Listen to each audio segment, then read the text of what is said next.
Hello dear students, welcome to Humboldt Online Teaching. So today we are starting class 11th Math Trigonometry Function. So सबसे पहले हम देख लेते हैं angles क्या होते हैं। सबसे पहले इसमें बेसिक से लेकर चल रहे हैं इसमें। तो इसमें एंगल क्या होते हैं, एंगल देख लेते हैं। सबसे पहले जो एंगल होता है वो मीजर होता है और angle is a measure of rotation of a given ray. अगर कोई हमें इनिशियल एक रे दी हुई है, सपोज ये हमारे पास में रे गिवन है, ये इसका ओ पॉइंट है सेंटर का। अगर इसको हम रोटेट करते हैं ऊपर से नीचे, नीचे से ऊपर, तो ये क्या बनाएगी, कुछ ना कुछ एंगल बनाएगी। ठीक है, अगर ये इस पर एस एक्सिस पर रहेगा, इसी के ऊपर ये रे जो है हमारी इनिशियल, इसको इनिशियल लाइन बोलते हैं। और अगर इसको थोड़ा सा मूव करते हैं तो ये इस तरह से हो जाएगी हमारी। अब इन दोनों एंगल के, इन दोनों रेज के बीच में कोई ना कोई तो एंगल बनेगा, उस एंगल को हम बोलते हैं थीटा। और जो हमारे नीचे वाली लाइन होती है इसको बोलते हैं initial line. The angle is measure of rotation of a given रे अबाउट द इनिशियल पॉइंट। तो ये इसका इनिशियल पॉइंट है, ये रे है, रे का ये इनिशियल पॉइंट इसको बोलेंगे हम। ये होता है इनिशियल पॉइंट जहाँ पर वो फिक्स होती है। यहाँ पर ये फिक्स है, इनिशियल पॉइंट हो गया। अब जो ओरिजिनल रे है, ओरिजिनल रे मतलब जो एंगल बनाएगी, अब इसको थोड़ा मूव किया, जैसे आपने घड़ी की सुई देखी होंगी, तो 1 मिनट की सुई होती है, 1 सेकंड की सुई होती है, तो वे आपस में घूमती रहती है। तो वे क्या बनाती है, आपस में एंगल बनाते हैं। इसी तरह से आप इसको देख सकते हो। तो ये हमारा वर्टेक्स हो जाता है, वर्टेक्स हो, ये इनिशियल पॉइंट हो जाएगा। और जो दूसरी वाली लाइन होती है जो हमारी मूवमेंट करती रहती है, तो हमारी फिक्स लाइन है, इसे इनिशियल पॉइंट बोलते हैं। और जो हमारी मूव करती रहती है इधर से ऊपर नीचे ऊपर करती रहेगी मूव, उसको बोलते हैं टर्मिनल साइड। इसको इनिशियल पॉइंट या इनिशियल साइड्स बोल देते हैं, तो इसको हम इनिशियल साइड्स ही बोल देंगे। इनिशियल साइड ये हमारी एक्स एक्सिस पर होती है। तो ये जो मूवमेंट हो रही है दूसरी रोड, इसे बोलते हैं हम टर्मिनल लाइन। तो टर्मिनल साइड बोल देंगे इसको, टर्मिनल साइड ये होती है हमारी टर्मिनल साइड।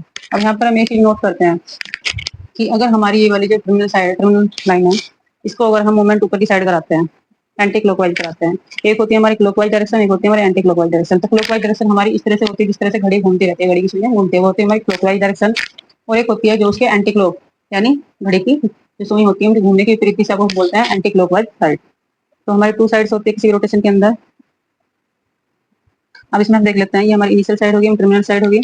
तो अगर हमारा ये जो मूवमेंट है, इनिशियल पॉइंट जो है इनिशियल साइड से ये टर्मिनल साइड है, उसका अगर मूवमेंट ऊपर की साइड हो रहा है, यानी एंटी क्लॉकवाइज हो रहा है, अगर ये एंटी क्लॉकवाइज हो रहा है, जितने भी एंगल बनेंगे वो हमारे सर क्या होंगे, एंगल विल बी पॉजिटिव। तो जो हमारा एंगल रहेगा वो पॉजिटिव रहेगा, एंगल विल बी पॉजिटिव। अगर ये लाइन टर्मिनल साइड अगर हमारी इस इनिशियल पॉइंट से नीचे की साइड आ जाती है, सपोज इधर आ जाती है कहीं पर भी, इस तरह से बना लेती है, ये इधर की साइड घूम जाती है, तो ये हो गया हमारा क्लॉकवाइज। अब यहाँ पर हमारा इनिशियल पॉइंट था, इनिशियल साइड है, इसी से नीचे की तरफ आ रही है, क्लॉकवाइज डायरेक्शन में आ रही है, तो इधर की साइड में जो एंगल होगा वो हमारा निगेटिव एंगल बनेगा। तो जो एंटी क्लॉकवाइज डायरेक्शन में एंगल जाएगा वो हमारा पॉजिटिव रहेगा, जो हमारा क्लॉकवाइज डायरेक्शन में एंगल जाएगा वो हमारा निगेटिव एंगल होगा।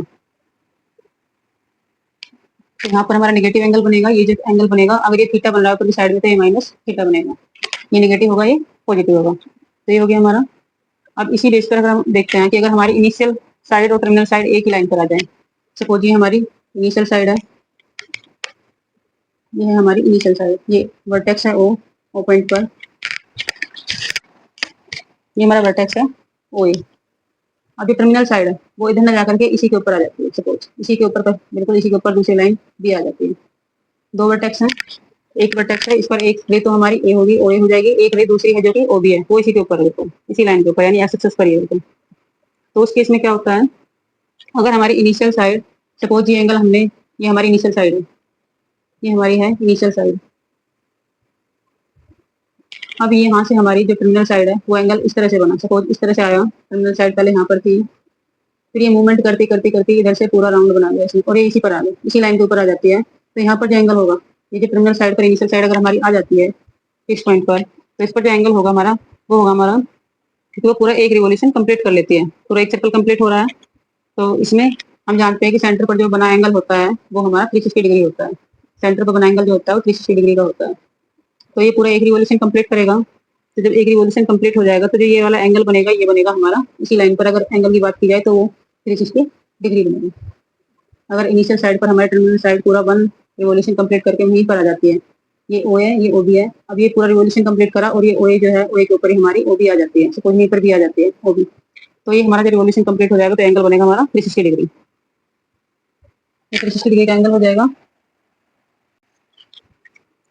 अगर ये पूरा वन रिवॉल्यूशन कंप्लीट करके इसी लाइन पे आ जाती है, जैसे कि हमारा ये ए पॉइंट था, इसी पर हमारा बी भी आ गया, और ये ओ पॉइंट है, यहाँ पर ये टर्मिनल पॉइंट है, सॉरी इनिशियल पॉइंट है, और इसी पर हमारा टर्मिनल लाइन भी इसी पर है, टर्मिनल साइड भी, और ये भी इस पे है। तो ये वाला जो एंगल बनेगा पूरा, ये बनेगा हमारा 360 डिग्री। 360 डिग्री एंगल बनेगा। अगर हमारी सपोज ये हमारी इनिशियल साइड है ओ ये हमारी इनिशियल साइड है, इस बार जो रे है वो पूरा, ये हम जानते हैं कि ये 90 डिग्री होता है, इस तरह से 4 क्वाड्रेंट में डिवाइड होती है, लाइन होती है। तो ये हमारा एक्स एक्सिस होता है, ये हमारा एक्स एक्सिस होता है, यहाँ पर हमारा वाई एक्सिस होता है, और यहाँ पर हमारा वाई एक्सिस होता है।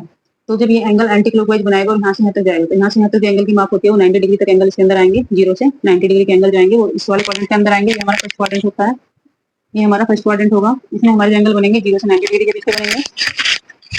उसके बाद में 90 से ऊपर के जो एंगल बनते हैं वो हमारे इस वाले क्वाड्रेंट में बनते हैं, तो 90 टू 180 डिग्री के जो एंगल बनेंगे वो हमारे इस वाले क्वाड्रेंट में बनेंगे।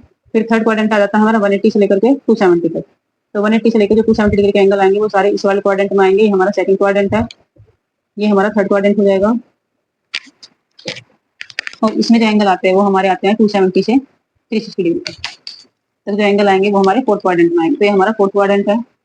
तो इस तरह से कोई भी रिवोल्यूशन होता है हमारा फोर्थ पार्ट में डिवाइड होता है क्वाड्रेंट के अकॉर्डिंग, ये first quadrant, second quadrant, third quadrant and fourth quadrant. तो आप इसमें देख सकते हो।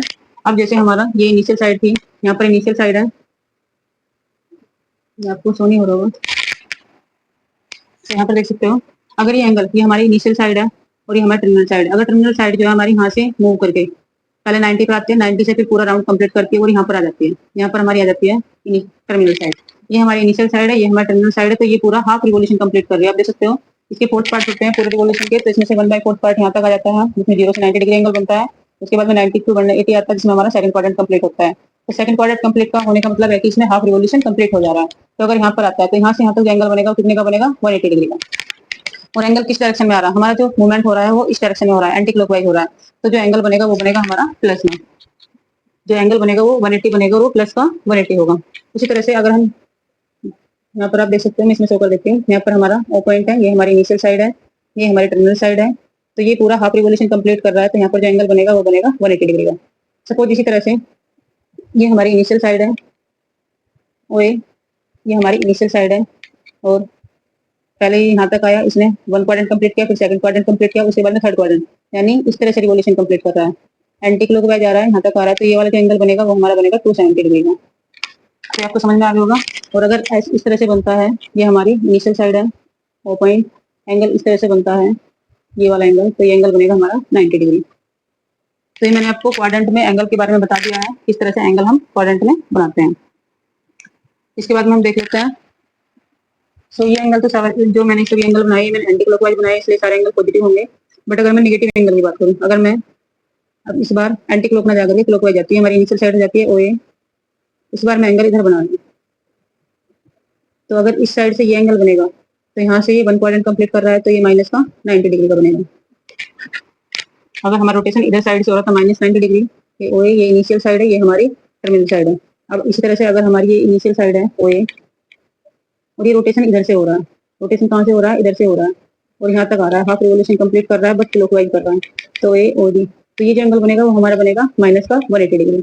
उसी तरह से अगर हम क्लॉकवाइज डायरेक्शन में ओ ए, इस बार ये कंप्लीट करने के बाद में यहाँ तक और कंप्लीट कर लेता है, इधर से इस तरह से कंप्लीट करता है, थर्ड यानी 3 पार्ट्स कंप्लीट करता है, तो एंगल हमारा यहाँ से लेकर के यहाँ तक आएगा। तो ये जो एंगल बनेगा हमारा, ये बनेगा माइनस का 270 डिग्री।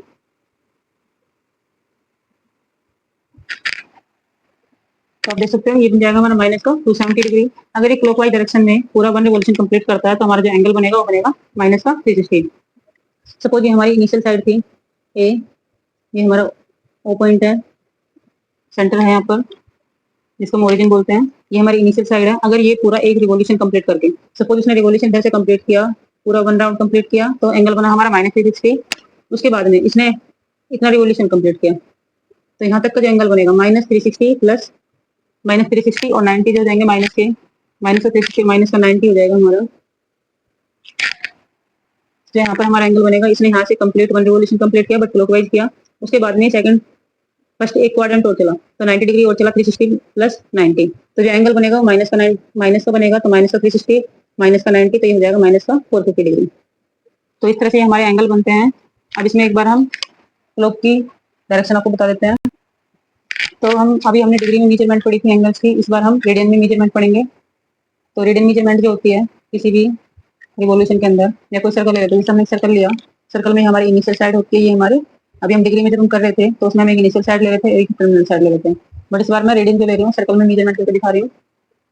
तो हम जानते हैं कि सर्कल के अंदर एक सेंटर होता है और सेंटर पर सर्कमफेरेंस से कोई भी अगर पॉइंट हम मिला देते हैं तो हमारी रेडियस बन जाती है। तो इसमें ओ ए और ओ भी हमारी रेडियस हो जाएंगी। रेडियस जो होती है हमारी इक्वली होती है। अब जब दो रेडियस बन रही है हमारी, दो रेडियस एक एंगल बना रही है, तो ये एंगल कुछ ना कुछ तो बनेगा। तो जो एंगल होता है वो हमारा थीटा होता है। तो थीटा जो होता है वो क्या होता है हमारा, जितना ये यहाँ से सबसेंट आर्क जो है काट रही है, ये एक आर्क बनेगी, जो सर्कल है, सर्कमफेरेंस है, ये इसकी एक छोटी सी आर्क है ए बी। तो थीटा जो होता है वो आर्क अपॉन में रेडियस होता है, आर्क अपॉन रेडियस। जो यहाँ पर एंगल बनेगा वो कितना बनेगा, जितना यहाँ पर हम सर्कल का ये वाला आर्क काट रहे हैं अपॉन में जितनी इसकी रेडियस है। तो थीटा इक्वल टू होता है हमारा आर्क अपॉन में रेडियस। अगर आर्क में एल मान लेते हैं, रेडियस आर है, तो थीटा इक्वल टू फॉर्मूला हो जाता है हमारा theta equal to l upon में आर, जहाँ पे एल हमारी जो है आर्क लेंथ ऑफ आर्क है, आर्क लेंथ है। आर्क जो होती है वो पूरे सर्कमफेरेंस का एक छोटा सा पार्ट होता है। आर जो होती है हमारी वो सर्कल की रेडियस हो जाती है, तो ये हम रेडियस ले लेंगे आर। तो मैंने यहाँ पे कुछ रेडियस मेजरमेंट करके दिखाई है, जैसे ये हमारी इनिशियल साइड होगी, ये हमारी टर्मिनल साइड है, बट सर्कल के अंदर इसे हम एज ए रेडियस देखेंगे। तो ओ ए हमारी रेडियस है, ओ बी हमारी रेडियस है, और रेडियस जो हमारी 1 1 है, और ए से बी तक की जो मेजरमेंट है, जो आर की मेजरमेंट है लेंथ की, वो भी 1 है। तो जो थीटा बनेगा, थीटा इक्वल टू होगा हमारा मेजरमेंट अपॉन में रेडियस, तो 1/1, तो एंगल बनेगा हमारा 1। अब ये क्लॉकवाइज डायरेक्शन में एंगल बन रहा है, एंटी क्लॉकवाइज डायरेक्शन बन रहा है, तो हमारा प्लस का थीटा बनेगा। तो थीटा जो बनेगा वो हमारा बनेगा 1, ये हमारा रेडियन के अंदर होगा। उसी तरह से अगर हम नेक्स्ट वाले सर्कल की बात करें, तो ये हमारा जो एंगल हो जाएगा वो थीटा इक्वल टू हमारा हो जाएगा 1 रेडियन। तो इसको हम रेडियन में मेजरमेंट करेंगे, वहां पर हम डिग्री में मेजरमेंट कर रहे थे, 1 रेडियन हो जाएगा, 1 रेडियन। इसमें अगर एंगल की बात की जाए तो यहाँ पर हमारी रेडियस 1 1 दी हुई है, बट जो आर्क ऑफ लेंथ है वो 1 है, बट ये एंटी क्लॉकवाइज आ रही है, तो इसलिए जो थीटा होगा वो हमारा माइनस का होगा। तो 1 अपॉन में रेडियस हो जाएगी 1, तो ये एंगल बनेगा हमारा -1। -1 इसलिए लिया गया है क्योंकि ये क्लॉकवाइज डायरेक्शन है।